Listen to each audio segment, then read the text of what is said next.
லைஃப்பில் பார்த்தீங்கன்னா நம்ம பர்சனல் லைஃப்பில் நிறைய பாதிப்புகள்லாம் ஏற்படுறதுக்கான வாய்ப்புகள் தான் அதிகமாக இருக்கும். ஒர்க்கில் ஃபுல்லாக வேர்ன் அவுட் ஆகிட்டே இருக்கீங்கன்னா, ஃபார் எக்ஸாம்பிள் எங்கே பார்த்தாலும் இந்த பவரு, பாலிட்டிக்ஸு இதெல்லாம் எல்லா இடத்துலையும் ப்ளே ஆகும். கோவப்பட்டு டக்கு நீங்கள் பேசிட்டு வந்தீங்கன்னா, அந்த கோவப்படும் போது நீங்கள் பேசுகிற சில வார்த்தைகள் லாங் டேர்மில் உங்களுக்கு நிறைய பிரச்சனைகளை உண்டாக்குறதுக்கான வாய்ப்புகள் அதிகம். இன்றைக்கி நம்ம முக்கியமாக பார்க்க போகிறது நம்ம ஒர்க் பிளேஸில் நம்மளையே நம்ம எப்படி சந்தோஷமாக வச்சுக்கிறதுன்றதை பற்றி. ஸோ பொதுவாக எந்த ஒரு வேலை செய்கிற இடத்துலையும் பார்த்தீங்கன்னா, நம்ம கிட்டேருந்து எவ்வளோ வேலை எடுக்கலான்றது தான் அவங்க நிறைய பார்ப்பாங்க. ஸோ அதுக்கேற்ற மாதிரி அவங்க நம்ம லோட் பண்ணிக்கிட்டே இருப்பாங்க. ஸோ இப்படி இருக்கும்போது இதனால் நமக்கு அங்கே ஒர்க் பிளேஸில் நமக்கு ஸ்ட்ரெஸ் ஏறுறது ஒரு பக்கம், இன்னொன்று நம்ம லைஃப்பில் பார்த்தீங்கன்னா நம்ம பர்சனல் லைஃப்பில் நிறைய பாதிப்புகள்லாம் ஏற்படுறதுக்கான வாய்ப்புகள் தான் அதிகமாக இருக்கும்.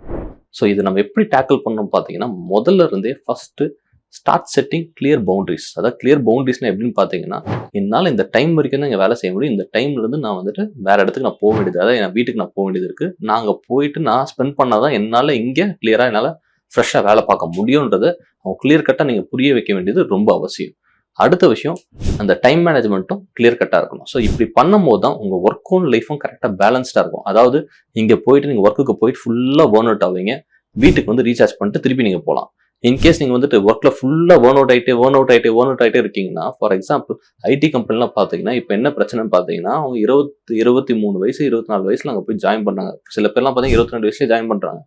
அந்த வயசில் நல்லா மாங்குன்னு காலிலேருந்து நைட் வரைக்கும் ஃபுல்லாக ஒர்க் பண்ணி நல்லா சம்பாதிச்சுட்டு வந்தவங்க 35-40 வயசு தொடரும்போது அதே லெவல் ஆஃப் எஃபர்ட் அவங்களாம் அங்கே போட முடியல. ஸோ இது பார்த்தீங்கன்னா சின்ன வயசுல நம்மளால அவ்வளோ ஒர்க் பண்ண முடியும், பட் மேலே போகும்போது கண்டிப்பாக நம்ம ஒர்க் பண்ண முடியாது, நம்ம சீக்கிரமாக தூக்கி வெளில போட வாய்ப்பு இருக்குது. இன்கேஸ் அந்த டைம்லேருந்தே நம்ம கரெக்டாக இந்த டைம் வரைக்கும் நம்ம ஒர்க் பண்ணிக்கிட்டு நம்ம பாடியும் ஃபிட்னஸையும் கரெக்டாக பார்த்துக்கிட்டு நம்ம ஹெல்த்து, நம்ம ஃபேமிலி லைஃப், மென்டல் ஹெல்த்தையும் கிளியர் கட்டாக பார்த்துக்கிட்டு போயிட்டு இருந்தோம்னா கான்ஸ்டண்ட்டாக நம்மளால் கிளியர் கட்டாக அந்த ஒரு விஷயத்தை நம்ம மெயின்டைன் பண்ண முடியும். அதாவது நம்ம ஹெல்த்தையும் மெயின்டைன் பண்ண முடியும், நம்ம ஃபிசிக்கல் ஹெல்த்தையும் மெயின்டைன் பண்ண முடியும், மென்டல் ஹெல்த்தையும் கிளியர் கட்டாக மெயின்டைன் பண்ண முடியும். ரெண்டாவது விஷயம் என்ன அப்படின்னு பார்த்தீங்கன்னா, பாலிடிக்ஸ். ஒர்க் பிளேஸில் பார்த்தீங்கன்னா எந்த ஒரு ஒர்க் பிளேஸ் வேணாலும் எடுங்க, எங்கே பார்த்தாலும் இந்த பவரு, பாலிடிக்ஸு இதெல்லாம் எல்லா இடத்துலையும் ப்ளே ஆகும். நமக்கு மேலே யாராவது ஒருத்தங்க இருந்து ஏதாவது ஒரு விஷயத்த பண்ணிக்கிட்டே தான் இருக்க போகிறாங்க, அது எங்கே போனாலும் இருக்க தான் போகுது. இதுதான் யூனிவர்சல் ட்ரூத். ஐயோ அவன் இப்படி பண்ணிட்டான், இவன் இப்படி பண்ணிட்டான், நம்ம அதை பார்த்து நம்ம இப்போ நமக்கு ரொம்ப ஸ்ட்ரெஸ் ஆகணும்னு வச்சுக்கோங்களேன், அதெல்லாம் ஒன்றும் ஆக போகிறது இல்லை. கண்டிப்பாக இதெல்லாம் நடக்க போகுதுன்றது ஃபர்ஸ்ட் நம்ம தெரிஞ்சுக்கணும். சரி இதெல்லாம் நடக்குதுன்னு தெரியுது சார், இதெல்லாம் நான் ஸ்ட்ரெஸ் ஆகிறேன், இதெல்லாம் நான் எப்படி என்னை காப்பாற்றிக்கிறது அப்படின்னு பார்த்தீங்கன்னா, முதல் விஷயம், என்ன ஒரு ப்ராப்ளம் வந்தாலும் சரி உங்கள் வேலை நீங்கள் கரெக்டாக செஞ்சுக்கிட்டு இருங்க, நீங்கள் அதை மட்டுமே பார்த்துக்கிட்டு இருங்க. அடுத்து என்ன பண்ணோம் அப்படின்னு பார்த்தீங்கன்னா, எப்பயுமே ஒரு ப்ராப்ளம் உண்டாகும் போது அதோட நியூட்ரல் ஸ்டான்ஸ் எடுங்க. நியூட்ரல் ஸ்டான்ஸ்னா இந்த பக்கமும் சாயக்கூடாது, அந்த பக்கமும் சாயக்கூடாது. ஏதாவது ஒரு பிரச்சனை வந்ததுன்னா ட்ரூத்ஃபுல்லாக நீங்கள் என்ன நடக்குதோ அதை கிளியர் கட்டாக நீங்கள் கம்யூனிகேட் பண்ணிட்டு போயிட்டே இருந்தீங்கன்னா அதுலேருந்து ஈஸியாக தப்பிக்கலாம். அங்கே ஒர்க் பிளேஸில் இருக்க எல்லாருக்கும் மியூச்சுவலான ரெஸ்பெக்டை எப்பயுமே கொடுத்துக்கிட்டே இருங்க. ஸோ மியூச்சுவலான ரெஸ்பெக்ட் எல்லாருக்கும் கொடுக்கும்போது உங்களுடைய வேல்யூ அங்கே அதிகமாக இருக்கும். ஸோ அதனால் நீங்கள் சொல்கிற அந்த வார்த்தைக்கு மதிப்பு கொடுக்க ஆரம்பிப்பாங்க. அதனாலேயே இந்த ஒர்க் பிளேஸ் பாலிடிக்ஸை முடிஞ்ச அளவுக்கு நீங்கள் மீண்டும் வெளியே வரலாம். சரி ஒர்க் பிளேஸ் பாலிடிக்ஸ் அதெல்லாம் ஓகே. மூணாவது ஒரு முக்கியமான விஷயம் என்ன பார்த்தீங்கன்னா, கம்யூனிகேஷன். ஸோ ப்ரொஃபஷனலாக எல்லார்கிட்டையும் நீட்டாக ரெஸ்பெக்ட்ஃபுல்லாக கம்யூனிகேட் பண்ணணும். இன்கேஸ் நம்ம ரெஸ்பெக்ட்ஃபுல்லாக கம்யூனிகேட் பண்ணல அப்படின்னு பார்த்தீங்கன்னா, நீங்கள் சொல்ல நினைக்கிறத யோசிச்சு நிதானமாக சொல்லணும். திடீர்னு கோவப்பட்டு டக்கு நீங்கள் பேசிட்டு வந்தீங்கன்னா, அந்த கோவப்படும் போது நீங்கள் பேசுகிற சில வார்த்தைகள் லாங் டேர்மில் உங்களுக்கு நிறைய பிரச்சனைகளை உண்டாக்குறதுக்கான வாய்ப்புகள் அதிகம். அடுத்த விஷயம் என்ன அப்படின்னு பார்த்தீங்கன்னா, முக்கியமாக ஒர்க் பிளேஸில் நிறைய பேர் என்ன பண்ணுவாங்க அப்படின்னு பார்த்தீங்கன்னா, ஃபால்ஸ் ப்ராமிஸ் நிறைய கொடுப்பாங்க. நான் இந்த ஒர்க்கை இப்போ முடிச்சு கொடுத்துறேன், இந்த ஒர்க்கை நான் நாளைக்கு முடிச்சு கொடுத்துறேன் அப்படின்ட்டு.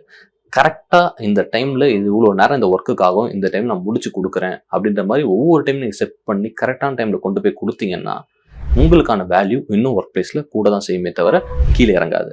அடுத்த விஷயம், இன்கேஸ் காசிப்ஸ், ரூமர்ஸ் அதெல்லாம் ஒர்க் பிளேஸில் நடக்குது அப்படின்னு பார்த்தீங்கன்னா அதை பெருசாக நீங்கள் மைண்ட்லேயே எடுத்துக்காதீங்க, அதில் இன்வால்வ் ஆகாதீங்க. அப்படி இன்வால்வ் ஆகாமல் இருக்கும்போது பார்த்தீங்கன்னா சரி ரைட் இவர்கிட்ட என்ன பேசணும் என்ன பேசக்கூடாதுன்றது எல்லாருக்கும் ஒரு கிளியரான மைண்ட் செட் இருக்கும். அதுக்கேற்ற மாதிரி உங்ககிட்ட ஆக்ட் பண்ணுவாங்க.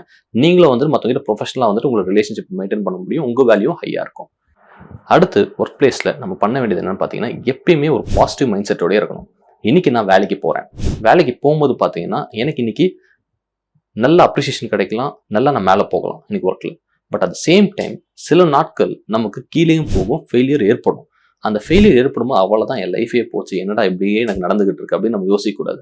நம்ம ஒரு பாசிட்டிவ் மைண்ட் செட்டோட அப்ரோச் பண்ணும்போது என்னன்னா எல்லாமே நம்ம பாசிட்டிவாக நடக்க ஆரம்பிக்கும். பட் இன்கேஸ் நெகட்டிவ் மைண்ட் செட்ல இருக்கும்போது நமக்கு ஆப்பர்ச்சுனிட்டிஸ் கூட கண்ணுக்கு தெரியாம போயிடும். ஸோ இதனாலேயே என்ன ஆகும் பார்த்தீங்கன்னா, நம்ம நிறைய ஃபெயிலியர்ஸ் பார்க்க வேண்டியது இருக்கும். ஸோ மைண்டை வந்துட்டு ஃபர்ஸ்ட் எது நடந்தாலும் நமக்கு வந்துட்டு நல்ல விஷயம் நடக்கும்ன்ற ஒரு அப்ரோச்சோட நீங்க போக ஆரம்பிக்கும் போது உங்களுக்கு எல்லாமே நல்லதாவே அங்க நடக்க ஆரம்பிக்கும். அடுத்து என்னன்னு பார்த்தீங்கன்னா, உங்க வேலையை இன்னைக்கு செய்ய வேண்டிய வேலையை நாளைக்கு தள்ளி போடாதீங்க. நாளைக்கு தள்ளி போறீங்க அப்படின்னு பார்த்தீங்கன்னா, நாளைக்கு வேலையை நாளைக்கு தள்ளி போடுங்க. அப்படியே கொஞ்சம் கொஞ்சமா பைலப் ஆயிட்டு உங்களுடைய சந்தோஷத்தை கெடுத்து ஃபுல் ஸ்ட்ரெஸ்ஃபுல் ஆகி நீங்க வந்து பர்ன் அவுட்ல தான் போய் முடிவீங்க. ஸோ கண்டிப்பா வந்துட்டு நீங்க ப்ரோக்ராஸ்டினேட் பண்றத ஒர்க் பிளேஸ்ல நிப்பாட்ட வேண்டியது ரொம்ப அவசியம். இன்கேஸ் நீங்க ஒர்க் பிளேஸ்ல இருக்கீங்க, உங்களுக்கு மேலேயும் சில பேர் நல்லா ஒர்க் செய்வாங்க. பட் உங்களுக்கு கீழே ஒர்க்கும் வந்துட்டு அதான் என்ன சொல்ல உங்க அளவுக்கு செய்யக்கூடிய திறமை இல்லாதவங்களும் இருப்பாங்க.